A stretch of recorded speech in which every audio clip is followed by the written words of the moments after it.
우리 성도님들에게 하나님이 주시는 충만한 은혜가 있길 원합니다. 아멘. 오늘 설교 제목은 창세기의 예수님 9번째 시간이 되겠습니다. 우리는 제가 항상 우리 성도님들 교훈에 관련된 그림을 보여드리잖아요. 오늘도 3가지 그림을 좀 보여드리도록 하겠습니다. 오늘 그림은 어렵진 않을 겁니다. 한번 보여주시겠습니까? 첫 번째 그림. 뭔지 아시겠어요? 아시겠죠?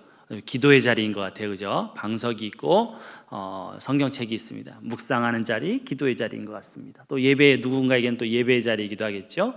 그 다음 그림, 이거는 뭘까요? 지금 보니까 다 어디로 끌려가는 것 같지 않습니까? 우리 잘 알고 있는 아브람 조카 롯과 그의 가족들이 지금 끌려가는 장면이 되겠어요. 세 번째 그림도 한번 보여주시겠습니까? 세 번째 그림은 지금 아브라함이 누구 앞에 섰냐면은 소돔왕 그 앞에 누굴까요?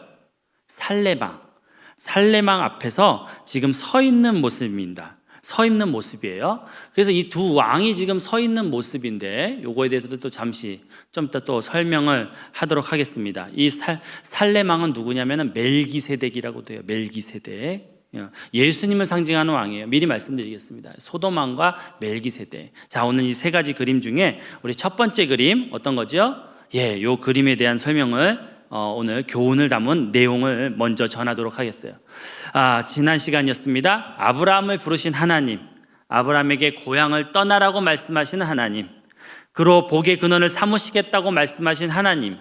다시 말해서 이 말씀에 대해서 우리는 함께 나눴습니다. 이제 아브라함은 오직 하나님을 의지하여 길을 떠나는 거예요. 그러면 그는 새롭게 항상 정착하는 곳마다 여호와께 제단을 쌓았다고 그랬어요. 12장 초반부터 7절, 8절에 보면은 아브라함의 2번의 제사에 대해서 기록돼요. 성경에는 총 7번의 제사가 기록되었다는 거예요. 7번은 완전수로서 이 아브라함이란 사람은 항상 뭐 하는 사람? 제사 드리는 사람. 제사가 지금 뭐죠? 예배 드리는 사람. 다시 말해서 우리 성도님들도 믿음의 조상인 아브라함을 닮아서 항상 자신의 신앙을 예배의 그릇에 담으시는 성도님들 되시길 바랍니다. 우리는 혼자 신앙생활할 수 없어요. 함께 모여서 예배 드리는 것이 그래서 중요한 거예요. 이제 세월이 몇 년 흘렀어요. 성경에서 정확히 표현이 안 돼 있지만 세월이 지나간 것은 갔음을 알 수 있습니다. 그러면서 이제 이 아브라함이 머무는 땅에 기근이 찾아왔어요. 우리 창세기 12장 10절 보겠습니다. 같이 읽겠습니다. 시작. 그 땅에 기근이 들었으므로 아브라함이 애굽에 거류하려고 그리로 내려갔으니 이는 그 땅에 기근이 심하였음이라. 아멘. 다시 말해서 가나안 땅에 기근이 심함으로 인해서 이 당시에는 이제 아브라함이라고 하지 않고 아브람이라잖아요. 아브라함과 사레는 애굽으로 내려가게 돼요. 또 사레도 사라가 아니라 사레예요. 그렇게 기근을 피해 내려가던 중에 아브라함은 갑자기 겁이 덜컥 났어요. 왜냐면 자기가 보니까 자기 아내가 어때요? 못생겼어요? 예뻐요? 예뻐요. 예쁘다 보니까 나는 당신이 얼마나 아리따운 여인인지 잘 알고 있어. 아마 애국 사람들이 당신을 보고 당신이 나의 아내라는 것을 알게 되면 나를 분명히 죽이고 당신을 데려갈 것이 분명하니까 나의 누이라고 하시오라고 이렇게 거짓말을 하자고 얘기를 했어요. 정말 그런데요, 정말 그런 거예요. 아브라함의 말대로 사레의 미모로 인해서 애굽에 소문이 난 거예요. 이 소문이 어디까지 났다? 궁전까지 난 거예요. 바로는 사레를 데려오라고 명하는 거, 얼마나 예쁜지 한번 보고 싶다고 데리고 와가지고 그날로 뭐 했어요? 후궁으로 삼은 거예요. 후궁으로.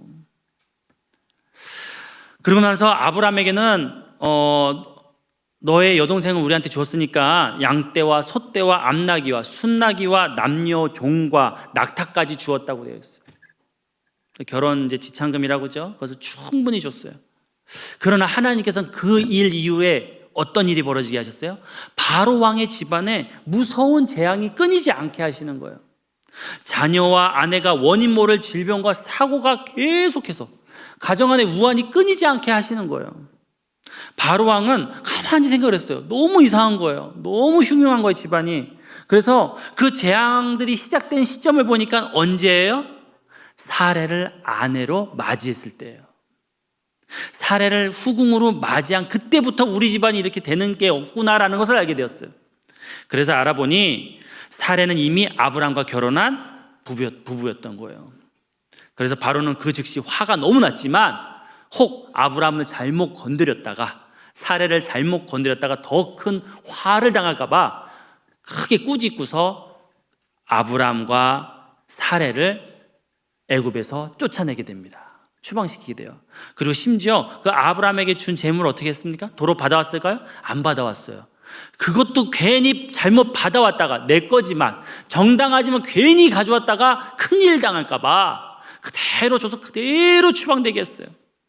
여러분들 만약 하나님이 여러분들 직접 이 아브라함과 사례 사건에 직접 개입하지 않았다면 이 창세기 12장은 어떤 내용이에요, 여러분들? 아브라함이 아내 사례를 바로에게 빼앗긴 기록이에요, 여러분들. 하나님이 개입하셔서 은혜 가운데 맞춘 줄 잊지 마시길 바랍니다. 이거는요, 아브라함이 제대로 한 게 하나도 없어요, 사실은. 지금 거짓말했죠. 또 하나님이 말씀하신 약속의 땅인 가나안에서 내려왔죠. 잘한 게 하나도 없었습니다. 다만 하나님께서 아주 특별한 은혜를 베푸신 거예요. 이 사건이 만약에 하나님의 그 계획이, 이 사건이 하나님의 계획을 무너뜨리고 성공한 마귀에 대한 기록이 될 수도 있었던 거예요. 사레와 아브라함이 떨어지는 것은 하나님의 계획이 없었어요, 여러분들. 그렇다면 왜 사탄은 아브라함과 사레를 갈라놓으려고 했느냐? 아브라함과 사레는 장차 어떤 사람이 돼요? 계명을 하게 되잖아요. 아브라함과 사라로 계명을 할 것이고, 그리고 나서 2000년 뒤에 어떤 일이 벌어집니까? 그의 자손 중에 누가 태어나세요? 예수님이 태어나기로 작정된 굉장히 중요한 가문이에요. 혈족이란 말입니다. 그런데 그 계획을 파괴하고 흠을 주려고, 흠 있게 만들려고 지금 사탄이 역사하는 거예요. 하나님께서 뭐라고 아브라함에게 약속을 하셨습니까? 한번 볼까요? 이렇게 말씀을 하셨어요. 창세기 15장 4절 보면 여호와의 말씀이 그에게 임하여 이르시되 내 몸에서 날짜가 내 상속자가 되리라 하시고, 아브라함이 낙심하고 있었거든요. 자기가 나이가 너무 많아가지고 아이를 가질 수 없습니다. 그럴 때 뭐라고 얘기했어요? 내 몸에서 낳은 자가 상속자가 될 거야 그랬습니다. 그럼 내 몸이면 여러분도 이렇게 생각할 거예요. 그럼 아브라함만 있으면 되는 거 아닙니까? 굳이 사례가 없어도 되는 거 아닙니까? 그죠? 아브라함이 세 장가 들면 되잖아요. 그죠? 이 당시엔 너무너무 쉽잖아요. 그게 솔직히. 네? 아내를 제가 빼앗겼습니다. 세 장가 들게 해주세요. 이럴 수 있잖아요. 그런데 내 몸이라고 했을 때 여기서 내 몸은요, 아브라함만 말하는 게 아니에요. 우리 창세기 2장 24절 볼게요. 창세기 2장 24절. 이러므로 남자가 부모를 떠나 그의 아내와 합하여 둘이 한 몸을 이룰지로다. 아멘. 다시 말해서 지금 하나님이 내 몸이라고 얘기했을 때는 거기에는 아브라함만 있는 거예요? 아니죠. 사례도 있는 거예요. 아까 뭐라고 그랬어요? 부부가 합하여서 한 몸을 이룬다고 그랬잖아요. 내 몸이라고 말했을 때는 어떤 의미가 있느냐? 다시 말해서 아브라함과 사례를 말하는 거예요. 사라. 이 둘에게서 낳은 자녀라는 거예요. 하나님께서는 그렇게 순수한 혈통을 만드시려고 순수한 또 나름대로 그 계획을 가지고서 지금 진행을 하는데, 이거를 누가 깨부수려고 하는 거예요? 사탄이 깨부수려고 했던 거예요. 그 사건이 바로 이 사건인 겁니다. 하나님의 계획을 무너뜨려서 예수님이 태어나게 하는 그 계획을 조금씩 망가뜨리려고 했던 그 시작이 바로 이 사건이에요. 그러한 절제절명의 위기에서 벗어나게 되었던 거예요. 하나님의 은혜로. 여러분들, 그렇다면 우리에게 주는 교훈이 뭘까요? 이러한 사탄의 역사가 언제 일어났냐라는 거죠. 사탄이 언제 그 틈을 보고 달려들었냐라는 거예요. 창세기 12장 10절, 오늘 말씀을 다시 한번 보겠습니다. 12장 10절. 그 땅에 기근이 들었으므로 아브라함이 애굽에 거류하려고 그리로 내려갔으니 이는 그 땅에 기근이 심하였음이라. 아멘. 무슨 얘기입니까? 바로 자신의 자리를 이탈했는데 그 이탈한 이유가 뭐예요? 기근이 심해서. 여러분들 잊지 마시길 바랍니다. 약속의 땅에도 기근이 듭니다. 하나님이 약속하시고 넌 여기 있어야 돼 라는 그 땅에도 뭐가 생긴다는 거예요? 기근이 생긴다라는 거예요. 여러분들의 생명을 위협하는 일이 있을 겁니다. 그러나 그럼에도 불구하고 그 자리를 지키시는 성도님들 되시기를 간절히 축원하는 바입니다. 성도님들은 아브라함을 반면교사 삼아서 어떤 힘든 기근이 와도 신앙의 자리를 지키시는 성도님들 되시길 바라요. 마찬가지입니다. 12장, 이제 제가 지금 예수님을 향해서 가야 되잖아요. 지금 12장 벌써 끝낸 거예요. 여기서 교훈이 몇 가지 있는데도 넘어가는 거예요. 그래서 창세기 13장의 이야기가 누구냐면은 바로 애굽에서 함께 돌아온 아브라함과 롯 사이에 갈등이 하나 생기게 되잖아요. 갈등이. 그것은 심히 아브라함과 롯의 양떼가 많아져서 목축에 필요한 풀이 부족한 상태가 되었어요. 그래서 갈등이 생겨가지고 롯은 자신의 욕심에 이끌려서 어디로 가게 돼요? 소돔으로 가게 되지 않습니까? 그 타락의 도시로 간다고 그랬어요. 그런데 이 롯은 그 소돔 쪽 땅이 어떻게 보였냐라고 성경에 말을 하냐면 여호와의 동상 같고 애굽 땅과 같아 보였다고 그랬어요. 그러니까 애굽을 보고 왔잖아요. 그러니까 애굽의 그 화려한 문명을 거기서 본 거예요. 롯은 눈에 보이는 풍요에 빠져서 어디로? 가지 말아야 될 타락의 도시인 소돔으로 간 거예요. 여기서 또 알게 되시죠, 여러분들? 사실 롯은요, 떠나지 말았어야 됐어요. 자기 재산을 줄여서라도 언약의 공동체인 아브람과 함께 있었어야 됐어요. 그런데 그 풍요의 눈이 빠져가지고 그 풍요의 유혹에 빠졌어. 여러분들, 다시 말해서 성도가 두 가지 유혹이 온다라는 거예요. 기근이 있을 때, 또 풍요의 유혹이 온다라는 거예요. 욕심의 유혹이 온다라는 거예요. 여러분들, 항상 우리 앞에는 어떤 문제? 다시 말해서 기근의 문제. 너무 힘든 거예요. 고난이 오고 힘든 일이 생기고, 정반대로 어떻게 또 시험이 와요? 너무 좋아 보이는 거예요. 내가 있는 이 자리보다 훨씬 좋아 보이는 게 있는 거예요. 그렇지만 그럼에도 불구하고 여러분들 항상 하나님이 원하시는 자리에 있으시는 성도님들 되시길 바랍니다. 여러분들이 있는 자리가 제일 좋은 자리예요. 우리 어머니가 항상 말씀하세요. 우리 어머니 기도원 원장님이신데, 유진아, 물 좋고 정자 좋은 곳은 없어. 하나님이 있으라는 곳이 가장 좋은 곳이라는 것을 잊지 마시길 바랍니다. 그래서 여러분들 항상 유혹이 찾아올 때 예배의 자리, 기도의 자리, 여러분들이 가지고 있는 사명의 자리, 전도의 자리, 이거 내려놓고 싶다 하는 봉사의 자리, 모든 것 다 주 안에서 항상 그 자리 지키시는 성도님들 되시기를 간절히 축원하는 바입니다. 그래서 여러분들, 제가 그림, 우리 말씀 한번 볼까요? 말씀 우리 같이 읽을까요? 말씀. 자, 우리 말씀 우리가 시작할 때에 히브리서 3장 14절. 제가 안 찾아놨나 봐요. 제가 읽게요. 우리가 시작할 때 확신한 것을 끝까지 견고히 잡고 있으면 그리스도와 함께 참여한 자가 되리라. 히브리서 3장 14절 말씀이고, 제가 요번에 송구영신 때 받은 말씀이에요. 우리가 시작할 때 확신한 것을 끝까지 견고히 잡고 있으면 그리스도와 함께 참여한 자가 되리라.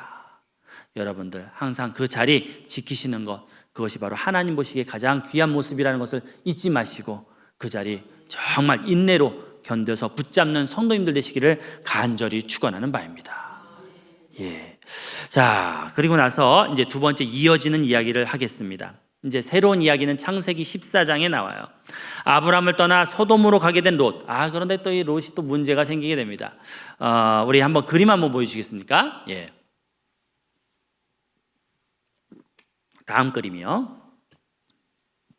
제가 이 그림을 좀 만들어 왔는데, 그림 잘 안 보이시더라도 이해가 쉽게 만들었어요. 뭐냐면 창세기 14장 1절부터 10절까지의 말씀 내용이에요. 뭐냐면 요 그돌라 오멜이라는 사람이 있는데, 이 왕이 엘림왕이에요. 이 엘림왕이 5개의 지금 소돔왕과 뭐 다른 사람 알 거 없어요. 소돔왕과 드보라만 알고 있으면 돼요. 소돔왕과 드보라왕이 여기 보이시죠? 여기요. 여기 쭉. 여기 소돔왕이라고 끝에 있는 게 소알왕이에요. 소알왕. 근데 어쨌건 여기 5개의 5개국이 그돌라 오멜에게 12년 동안 조공을 바치고 있었어요. 근데 이 조공을 바치다가 이거 도저히 안 되겠다 싶어가지고 반란을 일으켜요. 그래가지고 13년째 반란을 일으켜가지고 엘라망 그돌라 오멜로부터 벗어나게 돼요. 이 사람 지금 보이긴 하시죠? 그래가지고 반란에 성공을 하게 됐는데, 세상에 뭐 그돌라 오멜이 가만히 있겠습니까? 화가 나가지고 1년 동안 자기네 연합군을 조직해가지고 4개국 연합군을 조직해가지고 누구를 공격해요? 이 소돔왕과 드보라 왕을 중심으로 있는 5개국을 연합을 공격해서 이기게 돼요. 그래서 너무 화가 나서 괘씸해가지고 그돌라오멜 이 연합군이 소돔왕의 그 백성들을 다 데리고서 노예로 끌고 가는 상황이 된 거예요. 그 노예 중에 누가 있었어요? 롯이 있었어요. 롯이. 그림 보니까 딱 이해가 되시죠, 여러분들? 그 상황이었어요. 자, 이제 그림 내려주실 때입니다. 그리고 이 소식을 들은 아브라함이 어떻게 했습니까? 여러분들 연합국이에요. 연합군이면은 최소 1000명이에요. 이 당시 아무리 도시국가라 할지라도 군대가 조직되고 4개국이라고 하면 여러분들이 봐도 느낌상 1000명은 넘을 것 같지 않습니까? 최소 1000명이에요. 저는 한 3-4천명으로 생각하고 있어요. 근데 이때 이 아브라함이 이것을 듣고 나서 몇 명을 데리고 가요? 318명.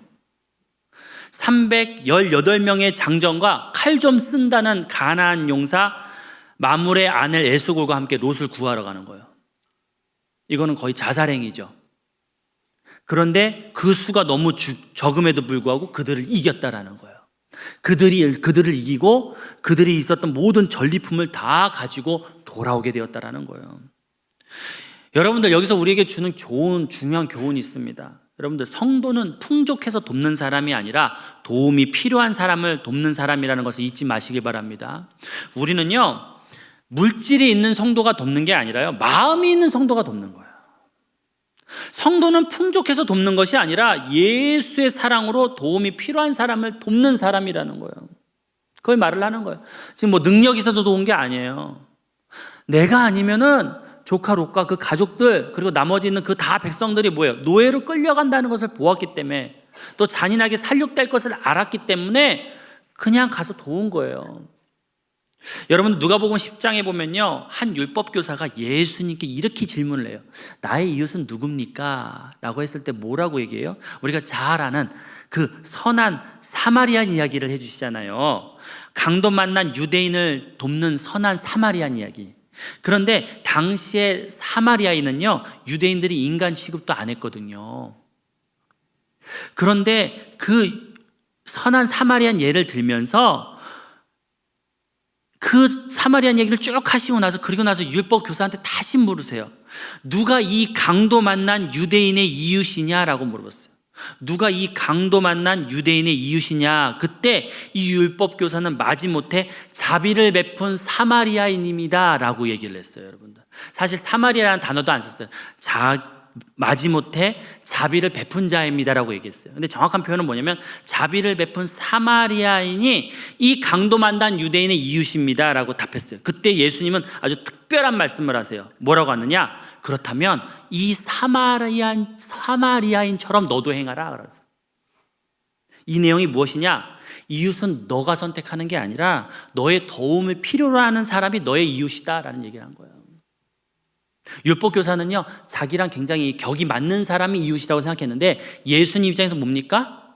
너의 도움이 필요한 사람이 너의 이웃이야 라고 얘기한 거예요. 이웃은, 성도는 이웃을 선택할 수가 없어요.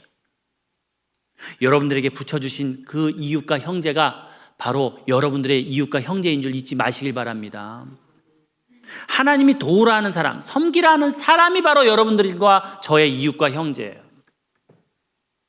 하나님께서 성도님들에게 영적으로 도움이 필요한 자를 보이실 겁니다.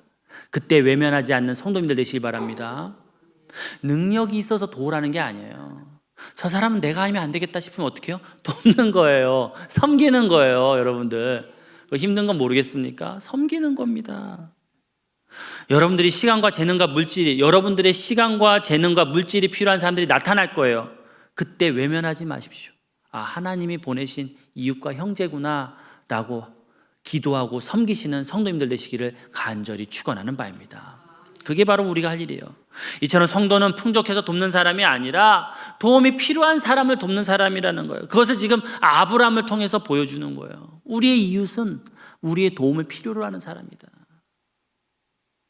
내가 도울 수 있을까? 그러나 여러분들, 그렇다면 오히려 하나님 앞에 기도함으로 도울 수 있는 능력을 달라고, 주께서 정말 보내주신 내 도움이 필요한 이웃과 형제라면 내게 도울 수 있는 힘과 사랑과 인내를 달라고 기도하시는 우리 성도님들 되시기를 간절히 축원하는 바입니다. 그래서 제가 그림 한번 보여주시겠어요? 두 번째 그림이 그래서 그런 거예요. 외면하지 마시기 바랍니다. 힘든 사람들을 외면하지 말라는 의미에서 이 그림을 기억하시라는 거예요. 이제 계속 이어지는 말씀이에요. 세 번째 교훈입니다. 이처럼 아브라함은 도움이 필요한 조카의 가족을 외면하지 않았고, 자신의 약함에도 불구하고 하나님의 능력으로 엘람 연합군을 격퇴하게 돼요. 그리고 조카 롯과 그 가족도 무사히 구출하게 됩니다. 소돔과 고모라 성을 포함한 그 5개의 성읍에서 이 그돌라오멜, 이 엘람 연합군이 정말 많은 전리품을 가지고 왔거든요. 그걸 다 누가 가지게 됐어요? 이제 아브람이 가지게 된 거예요, 여러분들. 아브람이. 그리고 그 백성들이 다 누구 거예요? 이제 사실은 아브람 거가 된 거예요.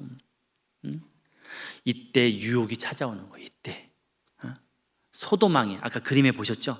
소돔왕이 다 영접하러 나온 거예요. 아브람을 지금 뭐로 높이는 거예요? 가나안의 실력자로 높이는 거예요. 그리고 일부러 소돔왕이 뭐라고 얘기했느냐? 그 전리품 내놓으라고 이렇게 말하지 않았어요. 그럴 수 있잖아요, 충분히. 근데 전혀 그러지 않았어요. 뭐라고 얘기하는지 한번 볼게요. 14장 21절 같이 읽겠습니다. 시작. 소돔왕이 아브람에게 이르되 사람은 내게 보내고 물품은 내가 취하라. 아멘. 무슨 얘기예요? 물품은 당신이 가지시고요, 그리고 우리 백성만 보내주세요. 근데 나중에 여러분도 아시겠지만 다 돌려보내주죠. 예. 지금 소돔왕은요, 아브람을 아주 극진히 영접하고 있는 거예요. 당신은 가나안의 지배자 중에 하나입니다. 당신은 높임받아 마땅합니다. 그러니 납치된 우리 백성들만 보내주시고, 만약에 아브람 당신께서 원하신다면은 조공도 바치겠습니다 라는 그런 의사 표시예요.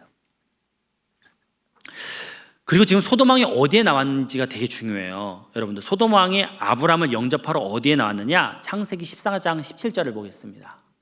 네, 창세기 14장 17절 아브람이, 같이 읽겠습니다. 시작.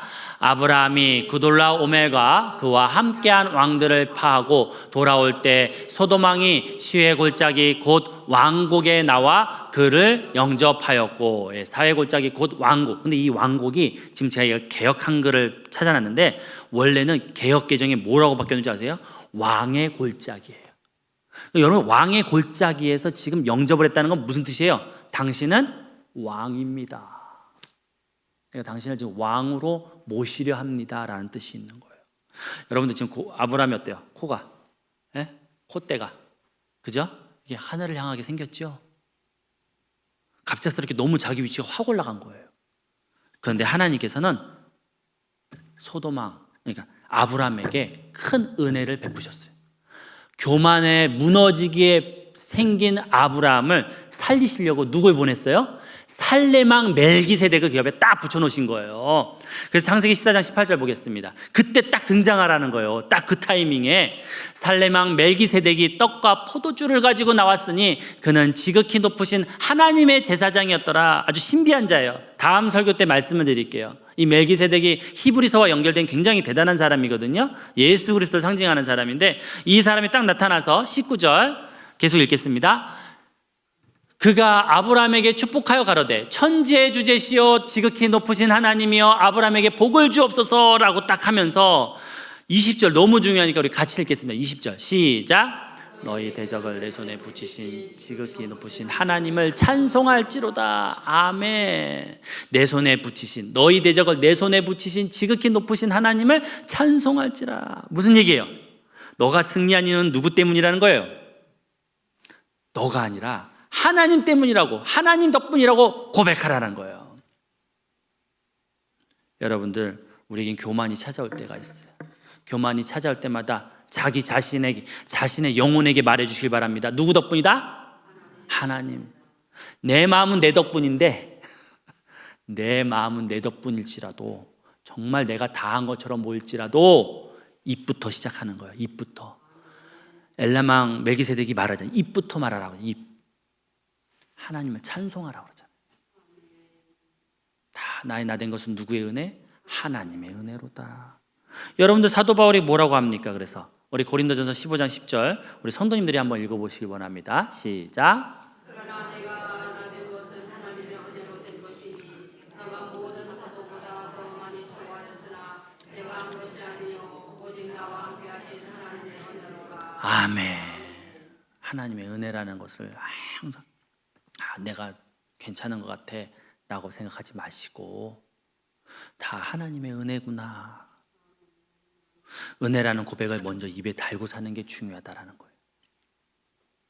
이러한 태도가 얼마나 중요하냐면, 그 신앙에서 얼마나 중요하면 갑자기 뜬금없이 살레망 멜기세덱이 이 타이밍에 나타나가지고, 그죠?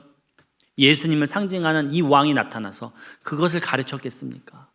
여러분들, 우리 안에 여전히 교만이 있습니까? 남을 하대하는 것도 교만이에요. 내가 남을 정죄하고 남을 멸시하는 것, 그건 다 자기를 높이려고 하는 거거든요. 그리고 내가 높이려고 마음이 있다면 항상 이렇게 말하시기 바랍니다. 나의 나된 것은 다 누구의 은혜? 하나님의 은혜로다. 여러분들, 저와 여러분들은 하나님을 찬양하기 위한 악기이지 나를 찬양하는 악기가 아니에요. 그렇게 태어나지 않았어요. 하나님을 찬양하시기 바랍니다. 그래서 마지막 그림 한번 보여주세요, 여러분들. 항상 여러분들이 큰 일을 치르거나 참 좋은 결과가 있을 때 두 왕이 여러분들 앞에 설 겁니다. 교만의 왕인 소돔 왕이 서 있을 것이고요, 또 살렘 왕이 서 있을 겁니다. 그때마다 소돔 왕의 말을 듣지 마시고 여러분들 귀에는 굉장히 행복한 이야기일 겁니다. 당신 대단하다고, 위대하다고, 정말 하나님의 위대한 사람이라고, 당신 같은 사람이 있겠냐라고 말을 할 때 여러분들은 살렘 왕 멜기세덱의 말, 하나님만을 찬양해라. 너가 너 된 것은 다 하나님의 은혜야. 너 그러다 무너져. 그러면 안 된다. 나는 그 말을 깊이 가슴에 새기셔서 항상 하나님의 미소가 되고 기쁨이 되는 우리 성도님들 되시기를 간절히 축원하는 바입니다.